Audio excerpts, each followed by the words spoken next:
With us today to continue our Perspectives on Leadership series is Command Sergeant Major James Nelson. He's the Command Sergeant Major of the Georgia Army National Guard, as well as the Senior Enlisted Advisor to the Adjutant General for Georgia DoD. Sergeant Major Nelson, welcome and thank you for speaking with us this morning. Well, thank you for having me. A great opportunity.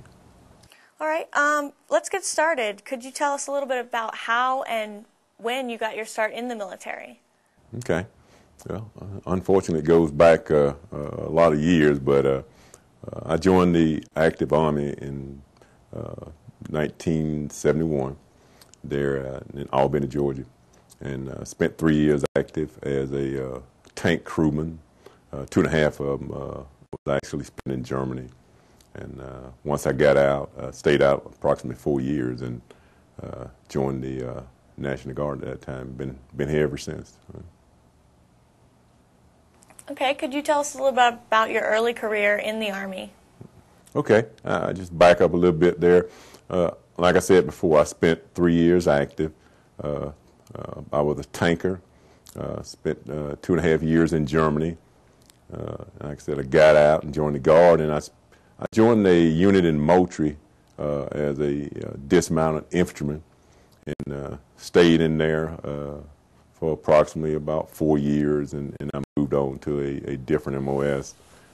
At that particular time, I had no idea that I would make a career out of it, but somehow things just fell in place, and here I am. You also worked for the Marine Corps as a civil servant for 33 years, so I'm sure you've had the opportunity to observe how they do business. How does the Marine Corps approach on leadership compare to the Army approach? Okay. Well, it was a very interesting situation to be in, and very helpful, I think, in my growth as a leader.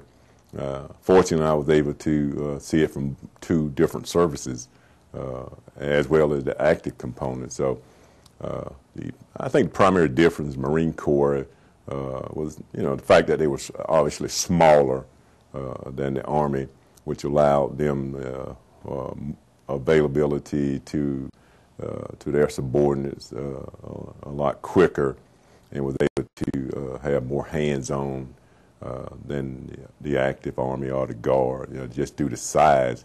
But one thing I did notice about the Marine Corps is that they take complete ownership of the Marines that actually fall upon each one, from corporal on up. Please tell us a little bit about your career in the Army National Guard. What did you think of your transition from active duty? Actually, it was fairly seamless. I noticed no drop-off for his capabilities,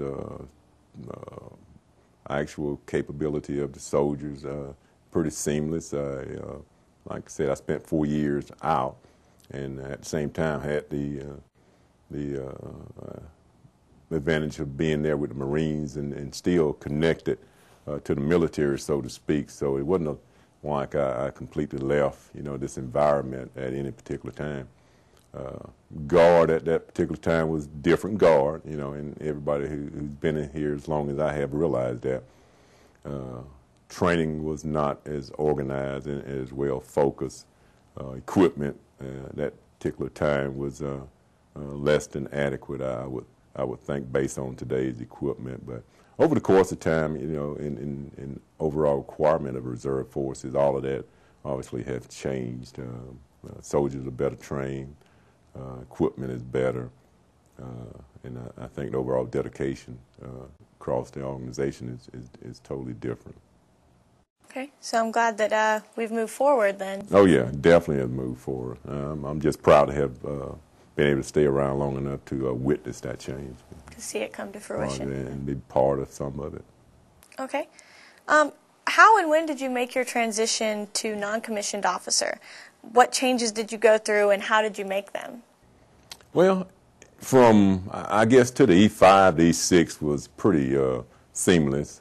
When I was as a transportation specialist at that particular time, by the time I got to E5, E6, most of my requirements was just, say, a lot of heavy lifting, a lot of work involvement. So, that didn't change. But I think my biggest challenge was going from E6 to E7 when, I really became responsible for soldiers, not so much as tasks as it was become more of a manager of personnel and resources.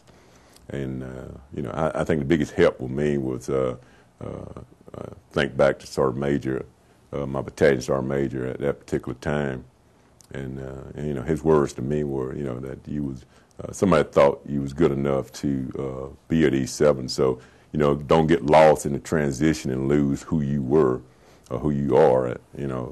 You just determine what the requirements are of this new position and stay focused and be who you are. So, and I've tried to use that, throughout my career. Hopefully I never lost who James Nelson was, as I would come through the ranks. So you would say, the biggest transition from E6 to E7 was becoming more of a manager of people and not of tasks? Yeah, exactly. Yeah, exactly. In 2004, the 48th Brigade mobilized for a subsequent deployment in Iraq for support of Operation Iraqi Freedom. Correct. Tell us about your experience as Command Sergeant Major for the brigade in combat. Well, you have to, I guess, back up to the preparation for that. Some part of it, I think, is a learning experience. I had been in the 48th Brigade all my career and very familiar with the organization as a whole. But the mere fact, the preparing for actual combat mission in an infantry brigade, it was somewhat overwhelming, I think, to us all initially. But fortunately we had ample enough time to train up and get our mindset, physical fitness up to the right level of endurance, skills, hone our skills, and obviously the equipment I think we had was very good. So actual being involved as a brigade sergeant major in a combat environment was very challenging. I had to do a lot of growing myself very fast. And you come to certain realization, I think, that you really don't have previously in a peace environment, and you become more aware that it's definitely not about you as an individual at that level. It's more about the organization and the soldiers that you charged to take care of. So what was your role during the deployment, and how did you seek to affect the command and provide leadership to the soldiers? Well, obviously I was the brigade sergeant major, and with that, like I said, it was a learning process, and my thoughts were, me personally to find where is it at that I could interject myself into the brigade that would be more benefit to the overall brigade. And I found that command climate in an environment such as that is key, because so much happened, injuries and death, is that, soldiers look to their leaders for inspiration, purpose, and focus. And to be able to get up that next day after, a tragic incident has happened and be able to saddle back up and go back out again. So I tried to inject myself in the command climate in a lot of ways. Obviously, I wasn't, the guy who was in the back of a Bradley, but I did battlefield circulation with them and make sure I myself was visible, interacted with them at every opportunity I had in garrison or on the battlefield, and make sure I had my finger on the pulse of that organization. What key lessons did you take away from the deployment overall, leadership or otherwise? Well, I think probably the biggest thing I learned, and I said it previously, is that it become totally not about leaders. It become about the people that are being led and our responsibility to those our subordinates. That's probably my biggest lesson that I learned in that whole experience. What can our leaders do at the very next training assembly to take care of soldiers? Okay, you look at that and we say that taking care of soldiers and soldiers matter. you know. But sometimes if you can get that in the wrong context as leader, and it's not necessarily the making sure, let me make sure I say this correctly. I am an advocate of creature comforts, okay, and soldiers have a nice place to live at, well fed, paid, on time, family taken care of. But there's a different aspect of taking care of soldiers. I think that sometimes we don't think about soldiers need proper training. You know, they need leaders who focus on training them so they can survive on the battlefield. So that's a part of taking care of soldiers that sometimes we don't focus enough on.